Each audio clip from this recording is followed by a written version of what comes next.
Let me ask you whether it is correct that at no point during the summer of 2001 did you receive any notification that there was a higher danger or threat level of potential terrorists coming into the United States? Which time frame, sir? In the summer of '01, at the same time as this incident. Not that I recall, sir.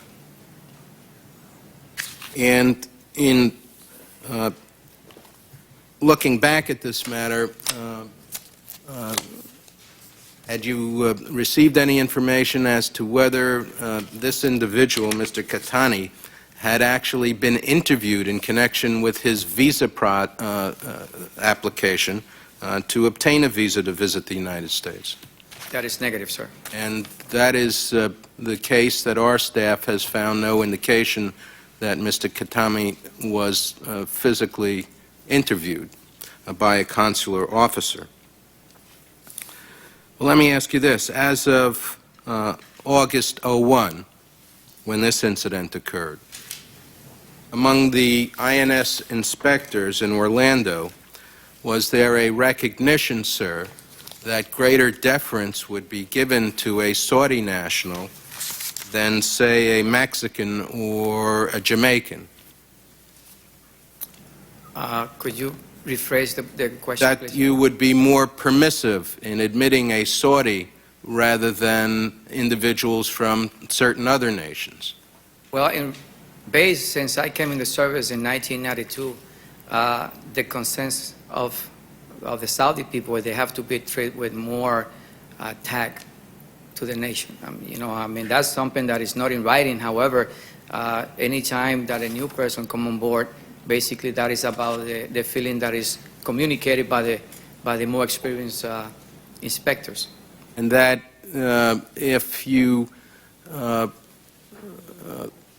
hassled a Saudi citizen, or that you took more time up to the point even of permitting entry, but you gave them more attention, that you might catch some kind of negative criticism?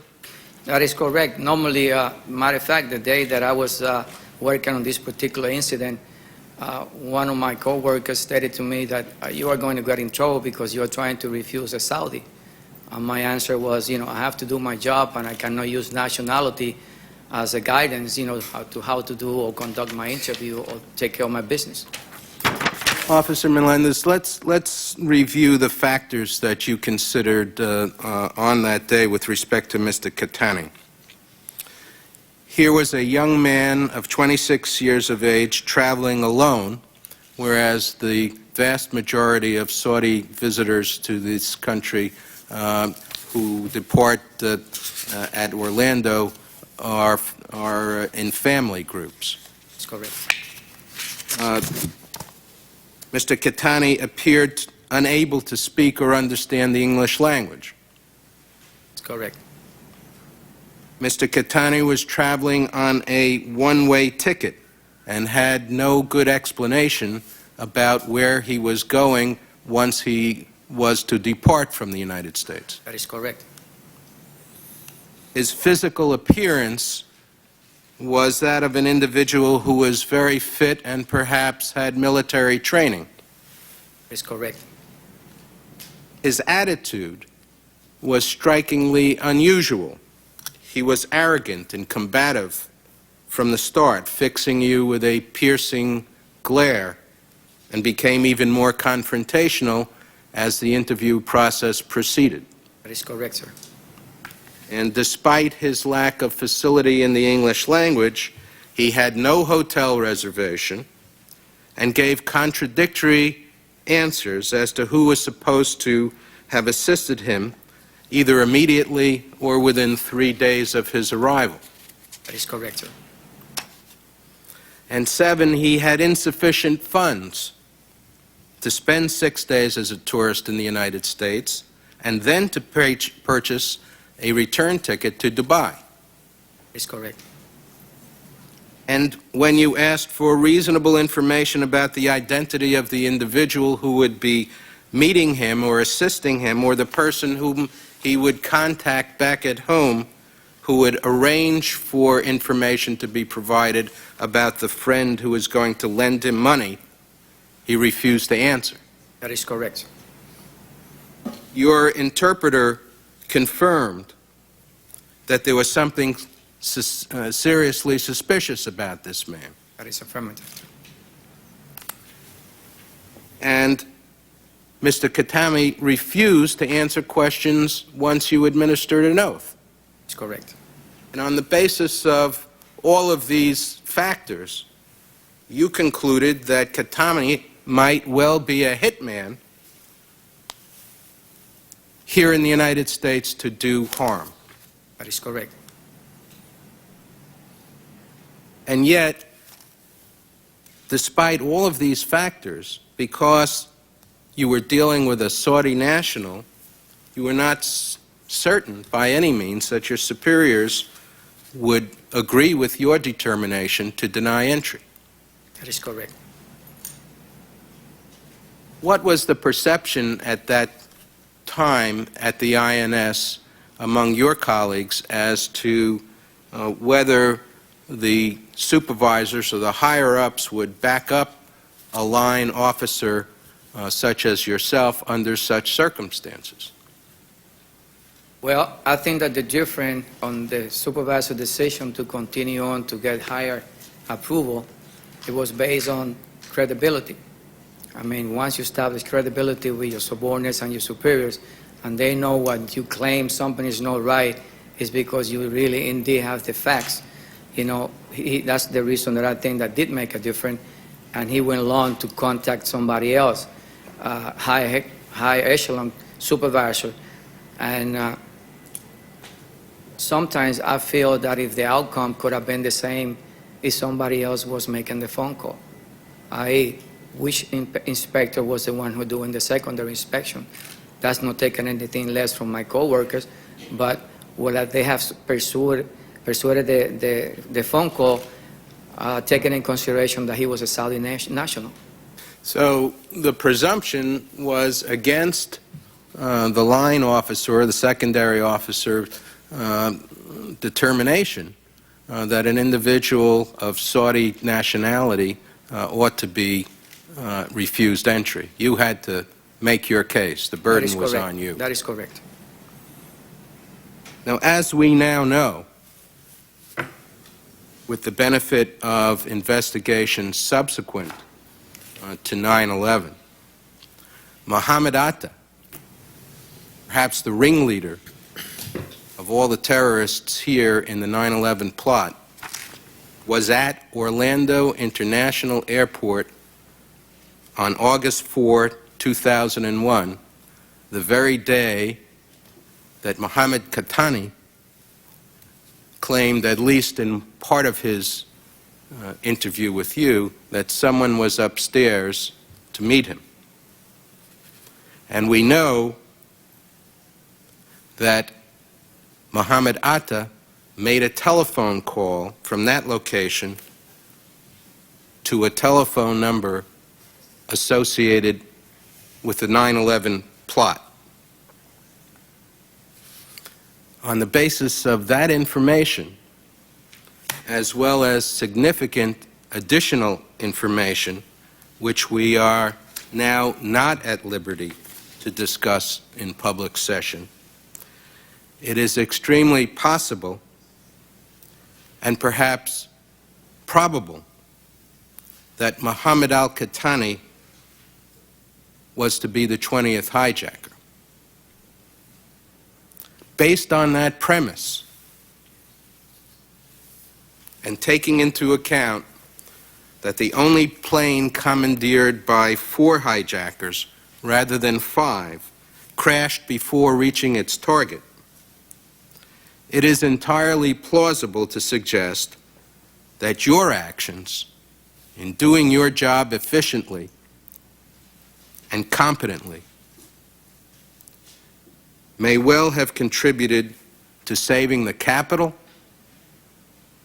or the White House and all the people who were in those buildings, those monuments to our democracy, from being included in the catastrophe of 9/11. And for that, we all owe you a debt of thanks and gratitude.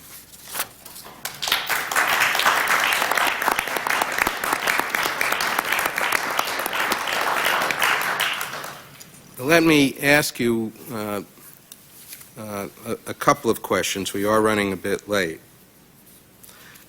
With respect to your recommendations that you would make with respect to perhaps training or otherwise empowering individuals now in the Department of Homeland Security, where you are an officer, what would you recommend that the higher-ups hear from the people on the line every day doing their job?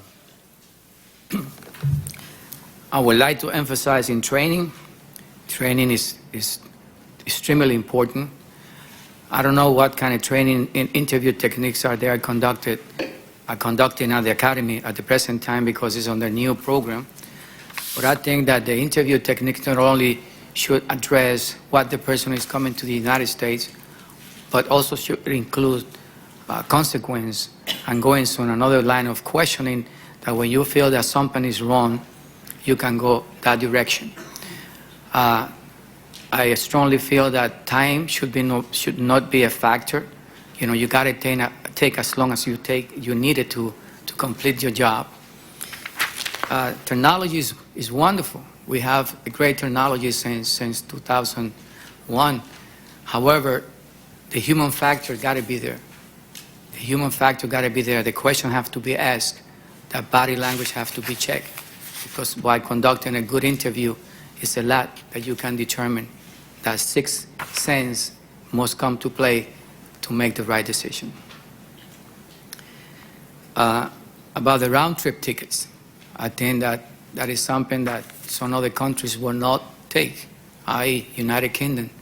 If you go to the United Kingdom without a return ticket, they will turn you right around. You won't get in the country. It's only one piece of paper that you're inadmissible.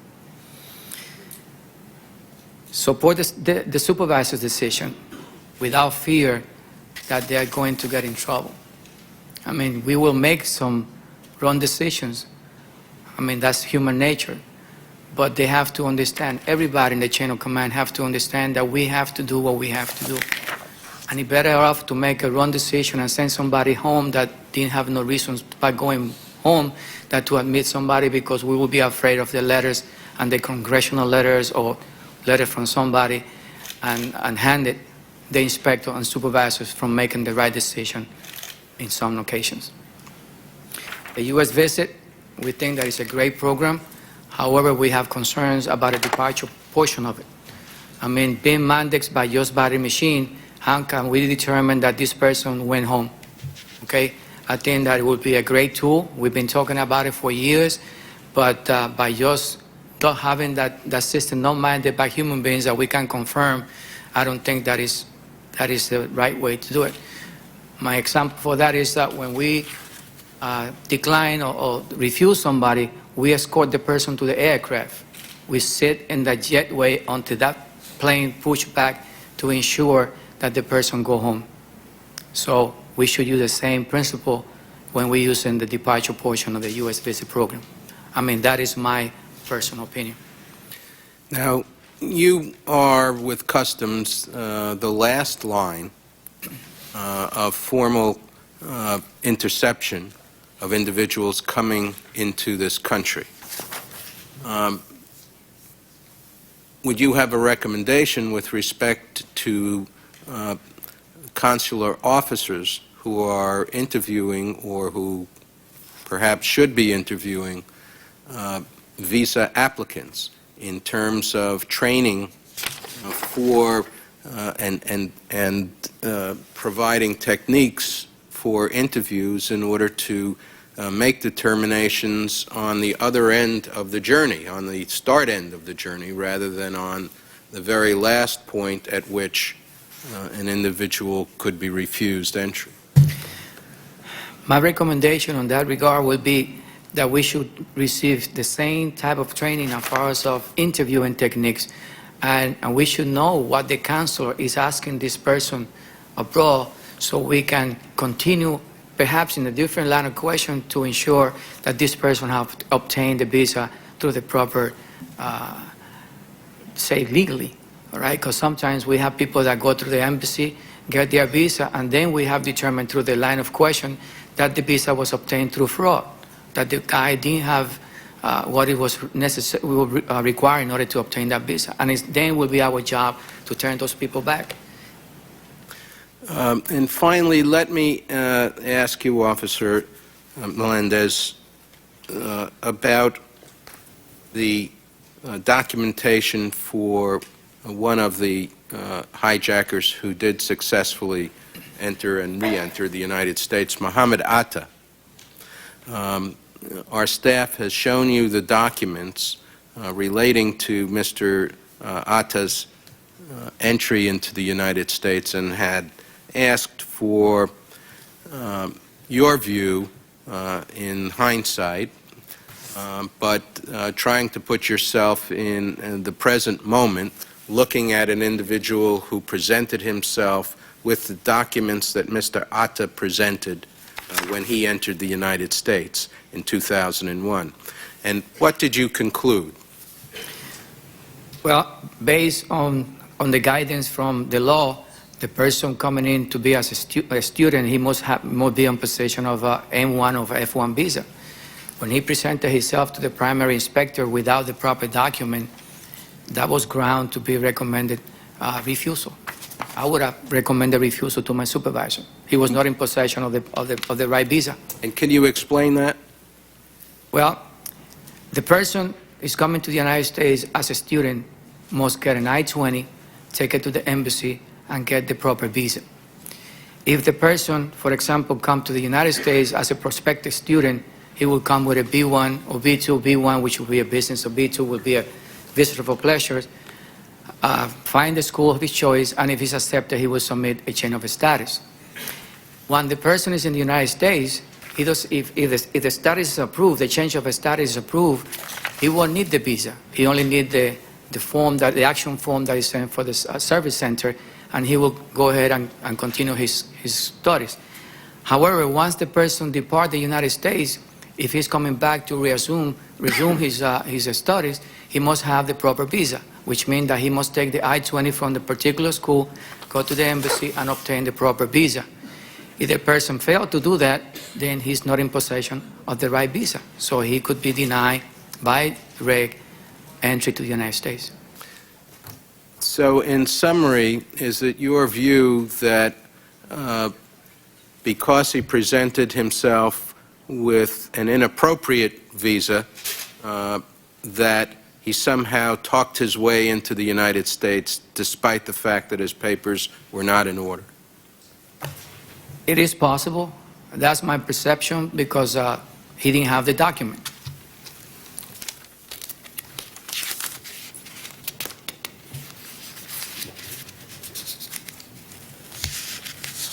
And if Mr. Atta on the spot had said, well, never mind about that, let me just come in as a tourist, what would have happened with respect to that? He presented himself as a student. He must have proved that he was a student. He cannot change the reason that he's coming to the United States after he made the initial presentation to the primary inspector. Was there any other characteristic about Mr. Atta, such as his age, that would have influenced you?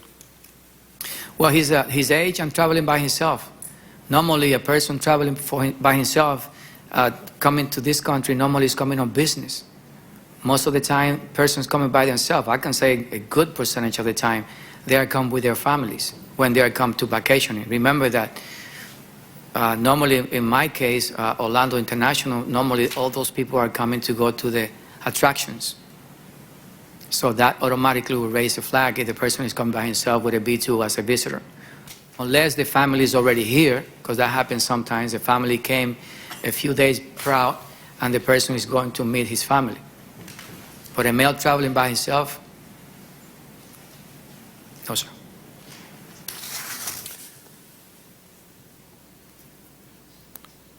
Mr. Chairman, I don't have any further questions, only because of the time, and I know we have much to do. But again, I want to thank Mr. Melendez from all of us and for a grateful nation for an individual using his common sense and his skills, doing his job in a way that makes us all proud.